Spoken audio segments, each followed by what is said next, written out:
नमस्कार, आपलं स्वागत आहे अभ्यास गणिताचा या यूट्यूब चॅनलमध्ये. आपण या चॅनलच्या माध्यमातून उच्च प्राथमिक शिष्यवृत्ती परीक्षा या परीक्षेची तयारी जे विद्यार्थी करत आहेत त्या विद्यार्थ्यांना मार्गदर्शन म्हणून किंवा त्यांची तयारी आणखीन चांगली व्हावी यासाठी एक सिरीज या ठिकाणी सुरुवात करत आहोत. याच्या माध्यमातून आपण विद्यार्थ्यांचा अभ्यास आणखीन कसा वाढेल यासाठी आपण प्रयत्न करत आहोत.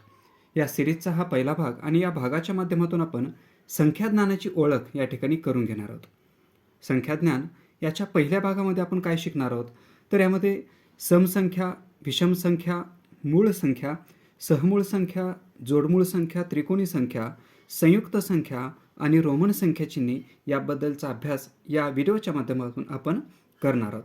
लक्षात घ्या मित्रांनो, जर आपल्याला ह्या गोष्टी माहिती झाल्या तर आपल्याला उदाहरण समजायला मदत होईल आणि ते उदाहरण आपल्याला अगदी बरोबर सोडवता येईल.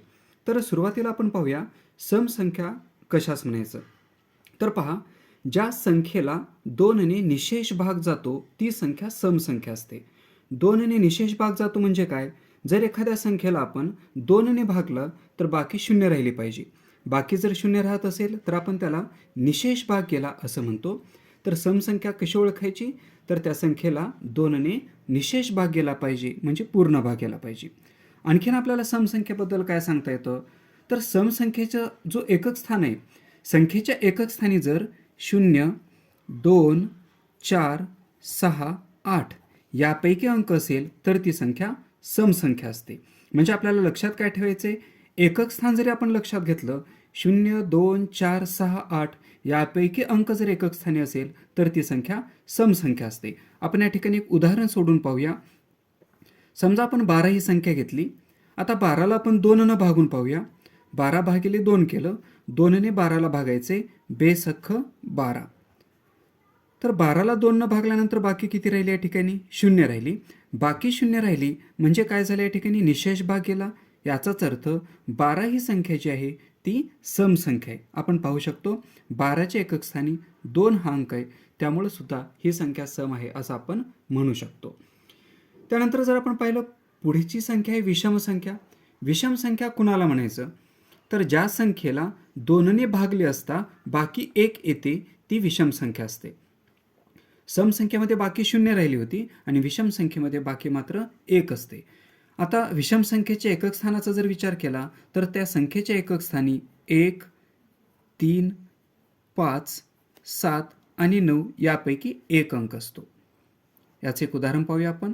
39 ही संख्या घेतली. आता त्याला आपण 2ने भागाकार या ठिकाणी करून पाहूया. 2ने 3ला भागूया, बे 1 बे, 3 मधून 2 गेला, 1 राहिला, वरून घेतला 9, 19 झाले, बे 9 18. 19 मधून 18 जर आपण वजा केले तर बाकी या ठिकाणी 1 राहिली. बाकी 1 राहिली म्हणजे ही विषम संख्या आहे.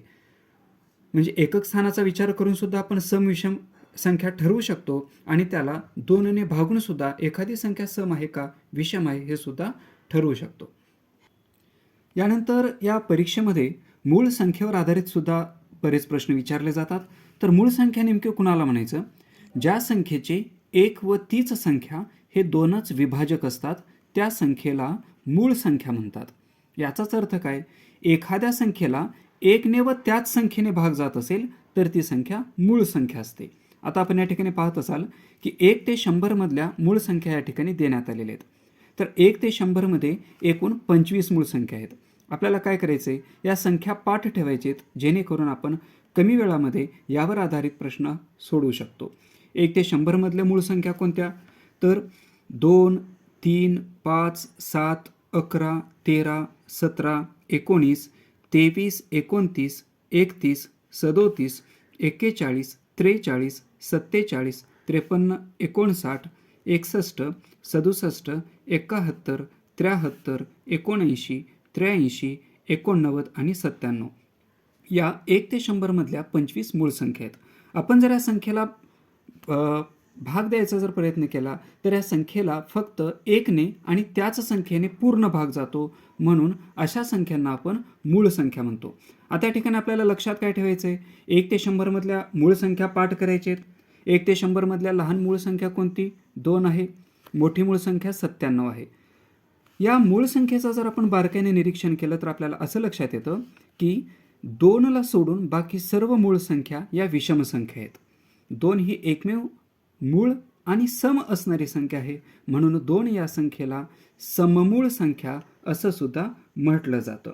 आणखीन काय लक्षात ठेवायचं आपल्याला, तर यामध्ये 1 ते 10 मध्ये कोणत्या मूळ संख्या आहेत, किती आहेत, 11 ते 20 मध्ये किती आहेत, 21 ते 30 मध्ये किती आहेत. तर असं जर आपण लक्षात ठेवलं तर आपल्याला उदाहरणं अगदी कमी वेळामध्ये सोडवता येते. आता 1 ते 100 मधील मूळ संख्या पाहिल्यानंतर आपण 101 ते 200 मधील मूळ संख्येचा या ठिकाणी विचार करूया. 101 ते 200 यामध्ये एकूण 21 मूळ संख्या आहेत. त्या कोणत्या? 101, 103, 107, 109, 113, 127, 131, 137, 139, 149, 151, 157, 163, 167, 173, 179, 181, 191, 193, 197 आणि 199. तर आपल्याला 1 ते 200 मधील मूळ संख्या पाठ करून ठेवायच्या आहेत. त्यानंतर आपण पुढील भाग या ठिकाणी पाहूया, तो म्हणजे संयुक्त संख्या कशास म्हणायचं. तर ज्या संख्येचे 2 पेक्षा जास्त विभाजक असतात, 2 पेक्षा जास्त विभाजक म्हणजे ज्या संख्येला 2 पेक्षा जास्त संख्याने निशेष भाग जातो त्या संख्येला संयुक्त संख्या म्हणतात. 1 ते 100 मध्ये एकूण 74 संयुक्त संख्या आहेत. आता या ठिकाणी 6 या संख्येचे आपण विभाजक लिहून घेतले. 6ला कोणकोणत्या संख्येने निशेष भाग जातो, तर 6ला 1, 2, 3 आणि 6 या संख्येने निशेष भाग जातो. याचा अर्थ काय झाला या ठिकाणी, 6चे 2 पेक्षा जास्त विभाजक आहेत, म्हणून 6 ही संख्या संयुक्त संख्या आहे. आपणास या ठिकाणी आणखीन एक गोष्ट लक्षात ठेवायची, ती म्हणजे 1 ही जी संख्या आहे किंवा 1 हा जो अंक आहे तो मूळही नाही आणि संयुक्तही नाही. त्यानंतर आपण जोडमूळ संख्येचा अभ्यास करूया. जोडमूळ संख्येला दुसरं नाव एक आहे जुळ्यामूळ संख्या. जोडमूळ संख्या किंवा जुळ्यामूळ संख्या अशा दोन्ही पद्धतीने या ठिकाणी प्रश्न विचारला जातो. तर जोडमूळ संख्या कुणाला म्हणायचं, 2चा फरक असणाऱ्या मूळ संख्यांच्या जोडीला जोडमूळ संख्या म्हटलं जातं. आता या ठिकाणी 1 ते 100 मधल्या जोडमूळ संख्या ज्या आहेत त्या लिहिलेल्या आहेत. 1 ते 100 मध्ये जोडमूळ संख्येच्या एकूण 8 जोड्या आहेत. पहिली जोडी आहे 3, 5. दोन्ही संख्या मूळ आहेत आणि त्यामध्ये 2चा फरक आहे, म्हणून ह्या जोडमूळ संख्या आहेत. त्यानंतर 5, 7, 11, 13, 17, 19, 29, 31, 41, 43, 59, 61 आणि 71, 73 अशा 8 जोड्या आपल्याला 1 ते 100 मधल्या पाठ करून ठेवायच्या आहेत. त्यानंतर आपण सहमूळ संख्येचा अभ्यास करूया. सहमूळ संख्या कुणाला म्हणायचं, ज्या 2 किंवा अधिक संख्यांना एक व्यतिरिक्त अन्य सामायिक विभाजक नसतो त्या संख्यांना सहमूळ संख्या किंवा सापेक्ष मूळ संख्या असं म्हटलं जातं. सहमूळ संख्येचं दुसरं नाव काय आहे, सापेक्ष मूळ संख्या. आपल्याला काय करायचं आहे, आता या ठिकाणी 2 संख्या दिलेल्या आहेत, 8 आणि 15. आपण 8ची विभाजक लिहिलं. 8ला 1, 2, 4 आणि 8 या संख्याने निशेष भाग जातो. तर 15ला 1, 3, 5 आणि 15 या संख्याने भाग जातो. या दोन्ही विभाजकामध्ये फक्त 1 हा एकच विभाजक कसा आहे, सामायिक आहे. जर 1 व्यतिरिक्त दुसरा विभाजक सामायिक राहिला असता तर आपण ती सहमूळ संख्येची जोडी नाही असं म्हटलं असतं. पण या ठिकाणी काय आहे, फक्त 1 हा एकच विभाजक सामायिक आहे, त्यामुळं 8 आणि 15 या सहमूळ संख्या आहेत. आणखीन एक नियम आपल्याला या ठिकाणी लक्षात घ्यायचे, क्रमाने येणाऱ्या कुठल्याही जर 2 संख्या असतील तर त्या सहमूळ संख्या असतात. जर 9, 10 घेतलात सहमूळ संख्या आहे, 11, 12 घ्या सहमूळ संख्या आहेत. म्हणजे क्रमाने येणाऱ्या ज्या 2 संख्या आहेत त्या सहमूळ संख्या असतात. त्यानंतर आपण रोमन संख्या चिन्ह हे विचारात घेऊया. रोमन संख्या चिन्ह 7 आहेत. रोमन संख्या चिन्ह लिहिण्यासाठी इंग्रजी अक्षरांचा वापर केला जातो. तर I, V, X, L, C, D आणि M हे 7 रोमन संख्या चिन्ह आहेत. I म्हणजे 1, V 5, X म्हणजे 10, L म्हणजे 50, C ची किंमत आहे 100, D 500 आणि M म्हणजे 1000. रोमन संख्या लेखन करत असतेवेळेस त्यामध्ये 0 या संख्येसाठी कोणतंही संख्याचिन्ह वापरलं जात नाही आणि या पद्धतीमध्ये अंकांना स्थानिक किंमत नाही हे सुद्धा आपल्याला लक्षात ठेवायचं आहे. आपण 15 ही संख्या रोमनमध्ये कसं लिहायचं पाहूया. 15 म्हणजे 10 आणि 5, 10 अधिक 5 15, म्हणून आपण 10 साठी X लिहितो, 20 साठी व्ही म्हणजेच 5, तर 15 म्हणजे एक्स व्ही. 29, 29 म्हणजेच 10 अधिक 10 अधिक 9, तर त्यासाठी यक्स, यक्स आणि आय एक्स अशा पद्धतीने 29 या संख्येचं रोमन संख्या चिन्हामध्ये लेखन केलं जातं.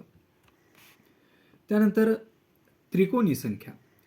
ज्या संख्या ठिपक्यांच्या त्रिकोणी मांडणीत दाखवता येतात त्या संख्यांना त्रिकोणी संख्या म्हणतात. म्हणजे काय, दिलेली जी संख्या आहे त्या संख्येएवढे आपल्याला ठिपके काढायचे आणि त्यापासून त्रिकोण तयार झाला पाहिजे. आता या ठिकाणी काही त्रिकोणी संख्या लिहिलेल्या आहेत. 1, 3, 6, 10, 15, 21 याही पुढे त्रिकोणी संख्या आहेत. तर 3 ही त्रिकोणी संख्या कशामुळे, तर 3 ठिपक्यापासून आपण त्रिकोण काढू शकतो. त्यानंतर आपण या ठिकाणी 6 ही त्रिकोणी संख्या घेतली. 6 ठिपक्यापासून 1, 2, 3, 4, 5 आणि 6 ठिपक्यांपासून या ठिकाणी त्रिकोण तयार होतो, म्हणून 6 ही त्रिकोणी संख्या आहे. त्रिकोणी संख्या शोधण्यासाठी एक सूत्र आहे. काय करायचं त्यासाठी, त्रिकोणी संख्या बरोबर लगतच्या दोन संख्यांचा गुणाकार, लगतच्या दोन संख्या म्हणजे क्रमाने येणाऱ्या दोन संख्या, या दोन संख्यांचा गुणाकार भागिले 2 करायचे. उदाहरणादाखल आपण 9 आणि 10 या दोन संख्या घेतलं. 9 गुणिले 10 भागिले 2 केलं. 9 10 90, 90 भागिले 2 उत्तर आलं आपलं 45. म्हणजे 45 ही जी संख्या आहे ती त्रिकोणी संख्या आहे. आपण 45 ठिपक्यांचा उपयोग करून त्रिकोण काढू शकतो. त्यानंतर संख्याज्ञानामध्ये आपण शेवटी या ठिकाणी या व्हिडिओमध्ये विचार करणार आहोत तो म्हणजे चौरस संख्याबद्दल. चौरस संख्या म्हणजे काय, एका संख्येला त्याच संख्येने गुणून येणारी संख्या चौरस संख्या असते. उदाहरणार्थ 1, 4, 9, 16 आणि 25. आता पहा, एखाद्या संख्येला त्याच संख्येने गुणणे म्हणजे वर्ग करणे. याचा अर्थ सर्व वर्ग संख्या ज्या आहेत त्या चौरस संख्या आहेत असं आपल्याला या ठिकाणी लक्षात येतं. 4 ही चौरस संख्या आहे, म्हणजे काय करायचे, 4 ठिपक्यांचा उपयोग करून या ठिकाणी चौरस तयार होतो, म्हणून 4 ही चौरस संख्या आहे. त्यानंतर 9 ठिपक्यांपासून चौरस तयार होतो, 9 ही सुद्धा चौरस संख्या आहे. तर अशा पद्धतीने आपण या व्हिडिओच्या माध्यमातून जो संख्याज्ञान यावर आधारित जो पहिला भाग आपण बनवला आहे, या पहिल्या भागातून आपण समसंख्या, विषम संख्या, मूळ संख्या, संयुक्त संख्या असेल, जोडमूळ संख्या, सहमूळ संख्या, रोमन संख्या आणि त्रिकोणी संख्या, चौरस संख्या या भागाचा अभ्यास केलेला आहे. या पुढील भागामध्ये आपण नैसर्गिक संख्या, पूर्ण संख्या आणि पूर्णांक संख्या याचा अभ्यास करणार आहोत. व्हिडिओ आवडल्यास लाईक करा, चॅनलला सबस्क्राईब करा. धन्यवाद.